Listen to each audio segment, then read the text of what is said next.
Now, for two regions with a deeply entwined history based on the transatlantic slave trade and European colonialism, economic ties between the African continent and the Caribbean are relatively low.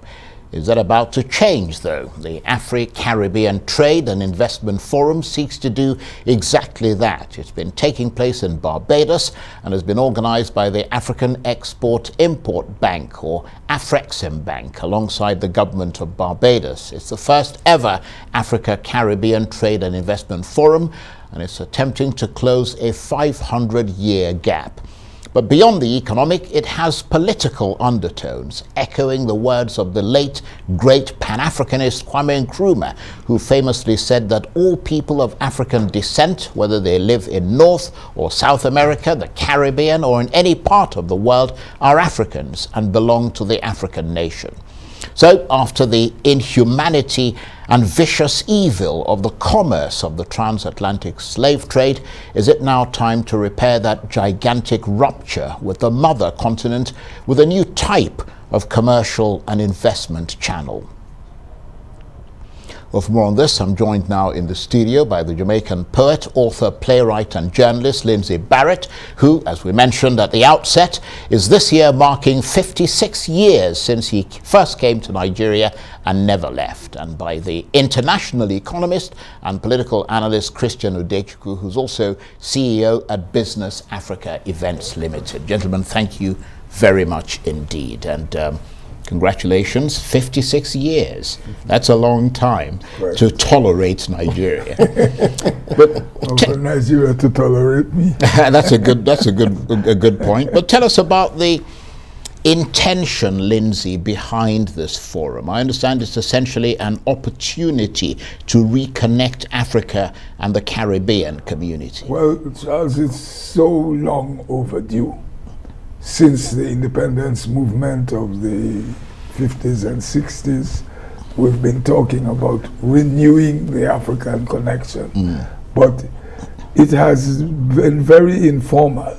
In fact, I just recently had a call from some old Caribbean wives, the Caribbean Wives Association, asking me to help them celebrate their 50th anniversary.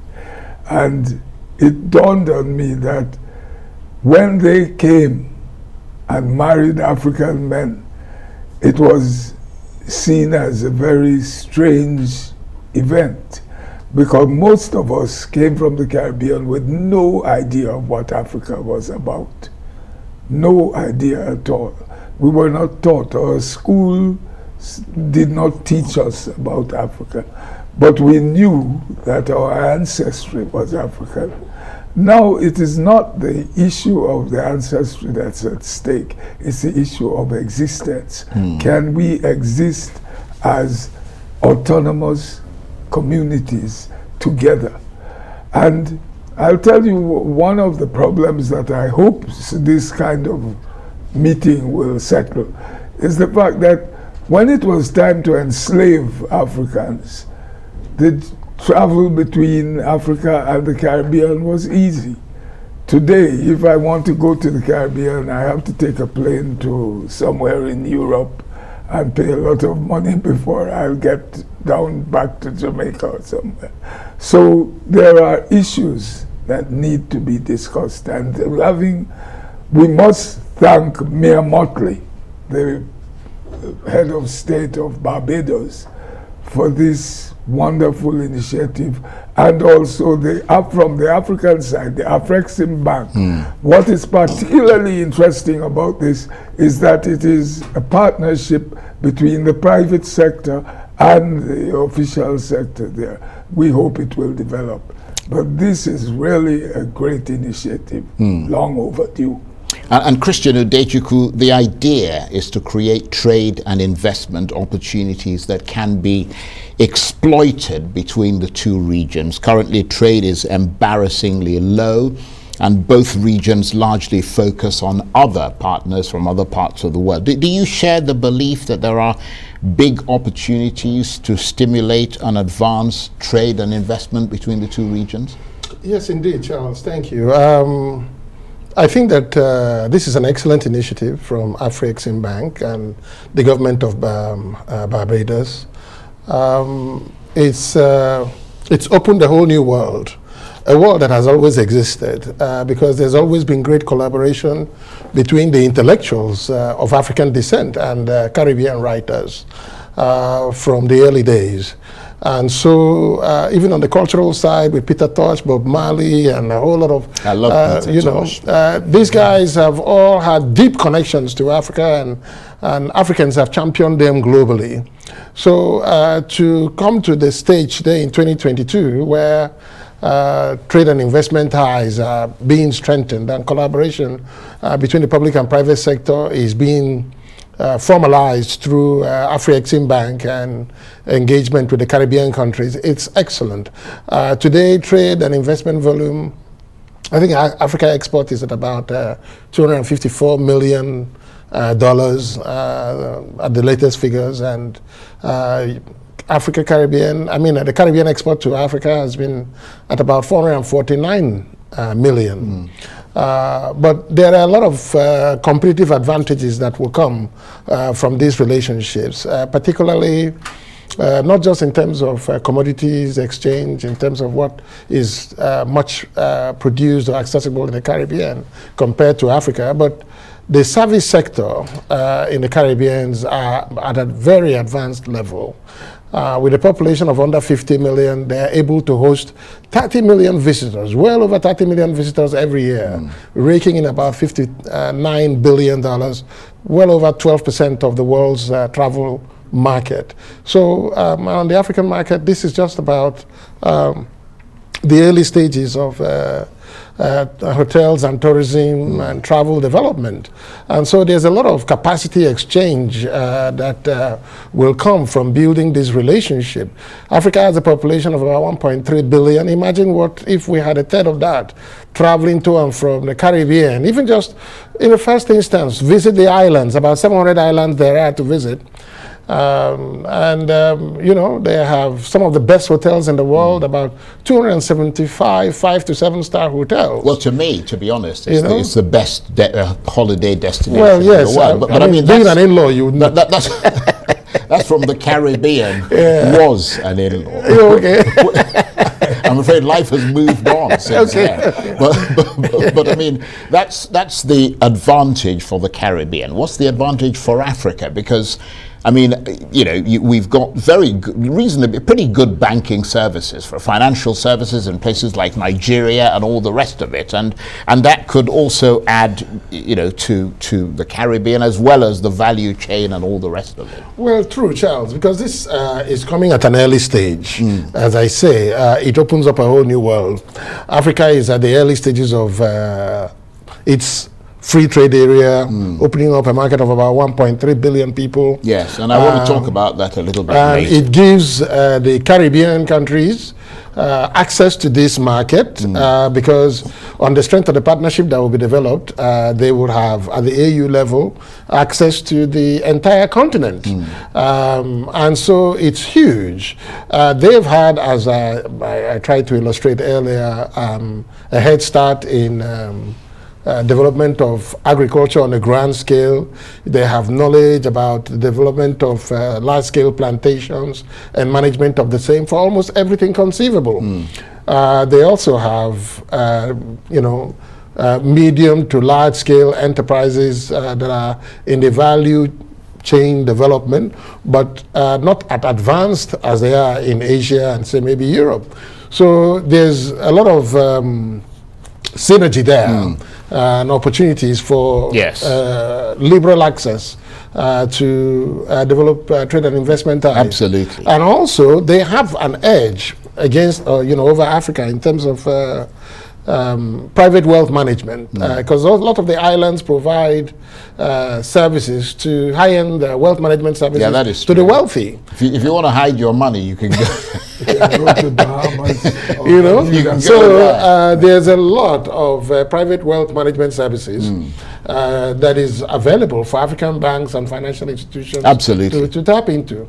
So on the human capital side, there's a lot of knowledge-based exchanges that will happen, and it's a great thing that it's happening live and not digital in terms of yes, absolutely. The people are physically there. So the people are physically there and can build relationships. Yes, and that also gives them absolutely the visual, contact absolutely, and so on. But let me bring you in, Lindsay Barrett. Of course, beyond what they're trying to do today, Africa and the Caribbean have a long shared history, don't they?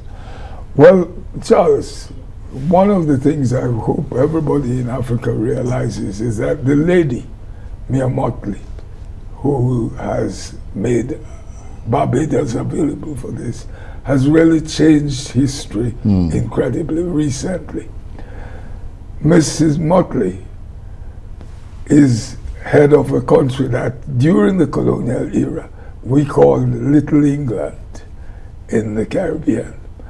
There's a joke that during World War II the Barbadians were so Anglophile, they sent a message to England, said, "Go on, England, in your fight against Hitler. Little England is behind you."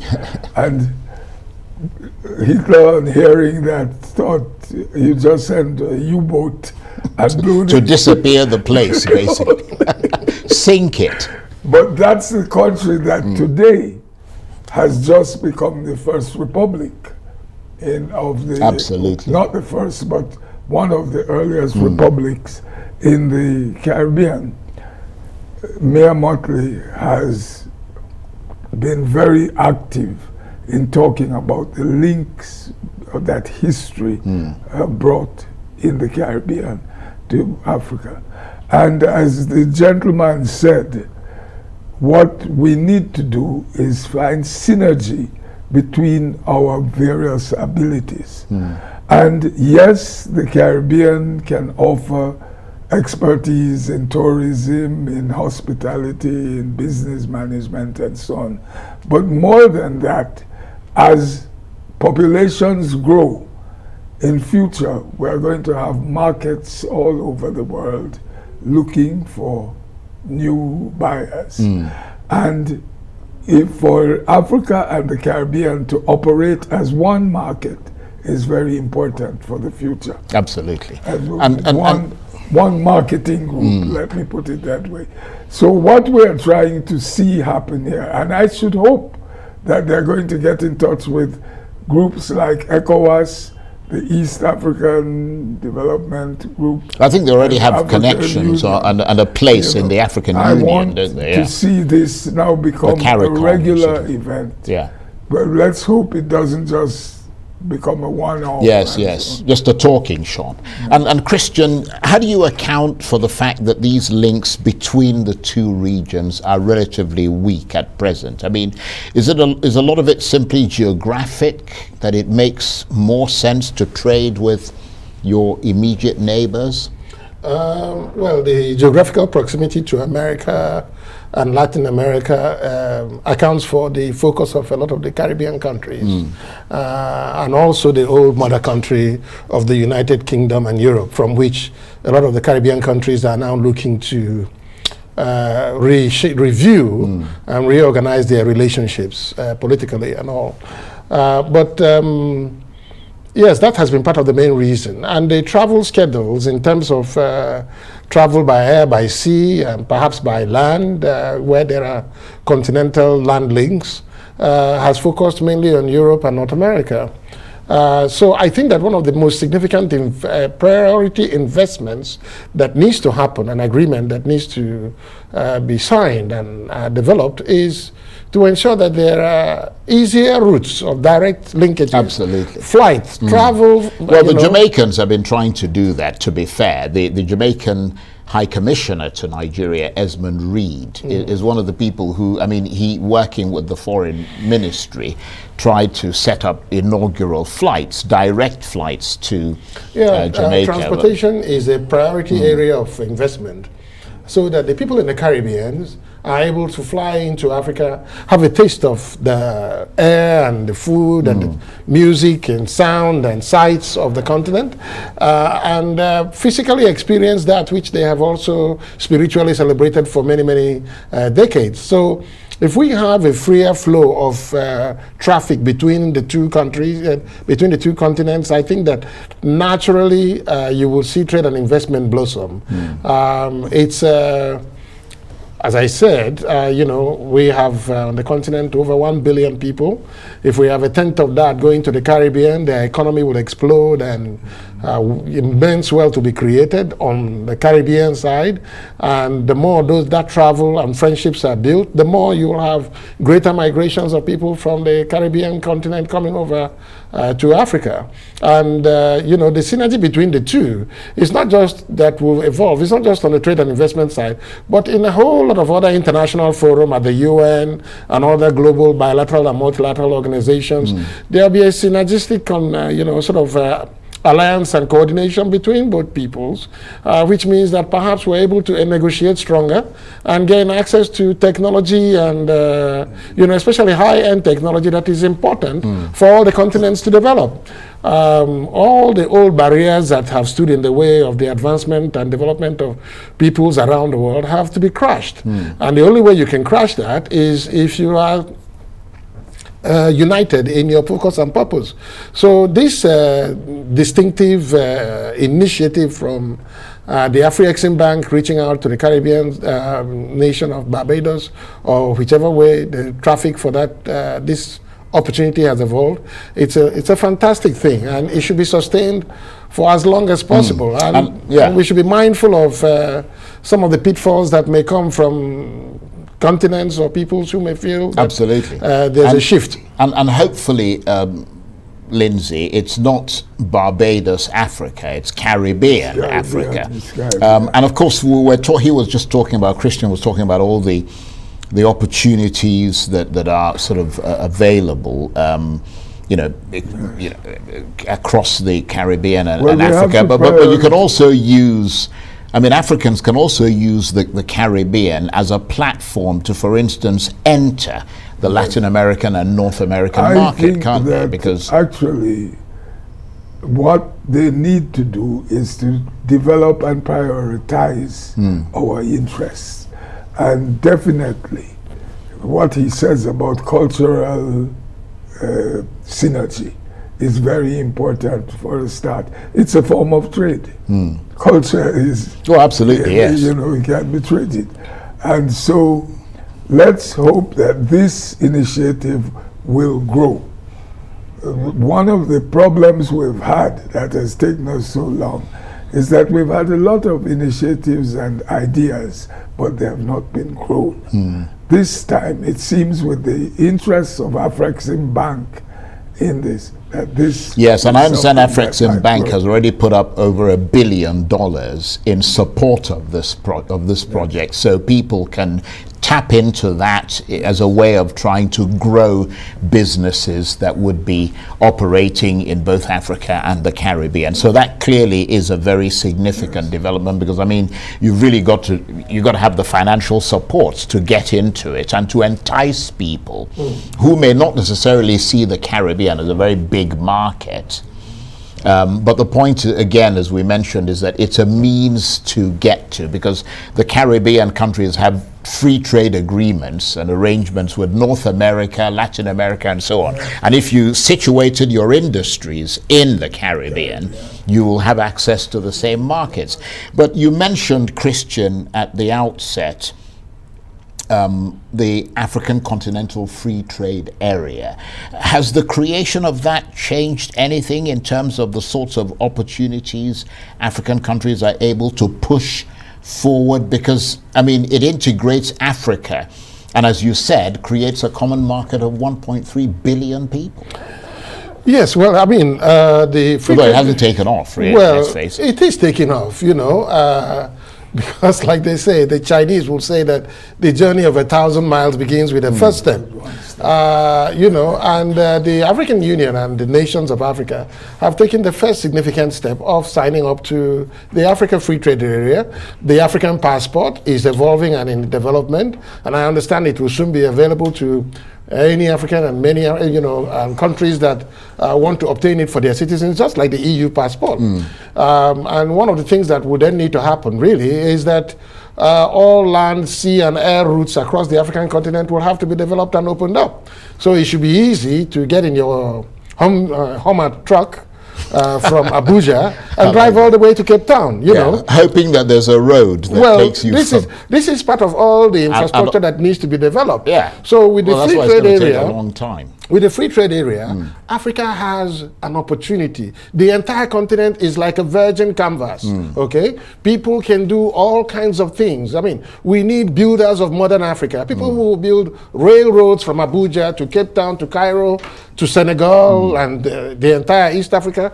So you can move heavy-duty equipment by road, move goods and people by train, and also the same thing by ships. You need to be able to have shipping lines across Africa that can berth in different ports. So what am I saying? Wealth has yet to be tapped in on the African continent. It's like people are scrambling over a bowl of water while, you know, there's an ocean just next door. It's for the banks and financial institutions and the investment vehicles that are available on the African continent to create the capital that will enable people tap into these opportunities. Yes, no, that's a very good point. Let me bring Lindsay in because we've got just a few minutes left. And do you see that as, I mean, the importance of what Christian is saying, that you've got to build the infrastructure to link up these places. But do you think Africans psychologically are getting into that? Because, I mean, every time they say, for instance, that maybe that Buhari is trying to build something that will link Niger, and African people are like, why aren't you doing it in Nigeria? You see what I mean? Rather than sort of expanding across the continent. I won't say who, but a former head of state of Nigeria once told me that his most unfortunate, the thing that makes him feel bad, was that when he was head of state, he had hoped that the ECOWAS rail connection would go through, and that he left office or he was overthrown or something without it even starting. Right. It is true that the development of infrastructure throughout Africa is we've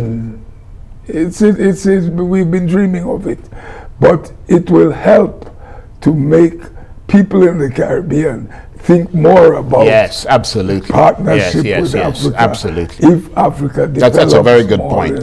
Just the last word, Christian. So in an inaugural forum like what we've just seen in Barbados, people are essentially feeling each other out, building initial contacts. Is that more that sort of thing that is happening rather than big deals and contracts and all the rest of it? Well, although there have been lots of MOUs signed. Well, I imagine that in the build-up to the conference, you know, there would have been some sort of relationships bubbling beneath the surface, and the conference itself presents the opportunity to perhaps formalize some of the MOUs that will then be built upon. But one of the things we need to learn between Africa and the Caribbean, and one of the things that needs to be a priority for a lot of African governments, is that we have to be able to move and think and act at the speed of thought. The Chinese built their first high-speed intercontinental railway in 1 year, using 600,000 men walking from one end of China to the other end, and they met halfway through and shook hands. So all the stations and you know, everything that needs to be in the entire transport system was built in 1 year, okay, from one end of China to the other. You're talking about when we talk about the rail from Abuja to Kaduna, for example, it's like we're talking about traveling to the moon, you know? So, you know, you need to be able to, and it's just a stretch of about 200 kilometers. So you need to be able to have a system that enables a government to think and act with speed, as we are in a world where, you know, the people are impatient for success and development. Well, I have to say that you guys have made me feel very optimistic this evening about the future of Africa and the dream of uniting Africa and the Caribbean. I want to thank you very much indeed, Lindsay Barrett, and of course, Christian Udchuk. Thank you ever so much. Thank you, Charles. You're watching Arise Prime Time. Plenty more still ahead, including a monsoon on steroids, the unprecedented flash floods that have killed and injured thousands and displaced millions in Pakistan. Stay with us.